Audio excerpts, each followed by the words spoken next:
अगर आप रोज गूगल पे, फोन पे, पेटीएम या भीम यूपीआई इस्तेमाल करते हैं तो ये खबर आपके लिए बहुत जरूरी है। 1 अप्रैल से यूपीआई पेमेंट के कुछ नियम बदलने वाले हैं। देखिए, सबसे बड़ा बदलाव जो होने जा रहा है वो ये है कि यूपीआई ट्रांजैक्शंस में सिक्योरिटी और भी ज्यादा स्ट्रांग कर दी जाएगी। आप एग्जांपल से समझिए। मान लीजिए आप दुकान पर गए, आपने 500 रुपए का एक पेमेंट करना था। आपको याद होगा पहले क्या होता था? सिर्फ मान लीजिए क्यूआर स्कैन किया, अमाउंट डाला, यूपीआई पिन डाला और पेमेंट हो गया। लेकिन 1 अप्रैल के बाद ऐसा नहीं होगा।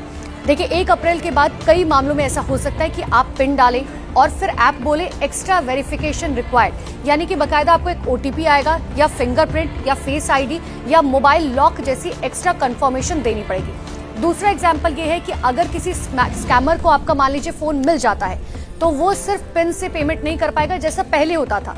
अब 1 अप्रैल से कुछ अलग होगा, क्योंकि अब एक्स्ट्रा सिक्योरिटी लेयर लगेगी। यानी कि साफ है, सरकार और बैंक पूरी तरीके से यूपीआई फ्रॉड और ऑनलाइन स्कैम को रोकने के लिए 2 स्तरीय सुरक्षा यानी कि 2 स्टेप सिक्योरिटी लागू कर रखे हैं। इतना ही नहीं, ये भी बताया जा रहा है कि 1 अप्रैल से कुछ बैंकों में एटीएम विड्रॉल चार्जेस और फीस लिमिट के नियम भी बदल सकते हैं। तो दोस्तों, अगर 1 अप्रैल के बाद आपका यूपीआई ऐप एक्स्ट्रा वेरिफिकेशन मांगे तो घबराइएगा नहीं।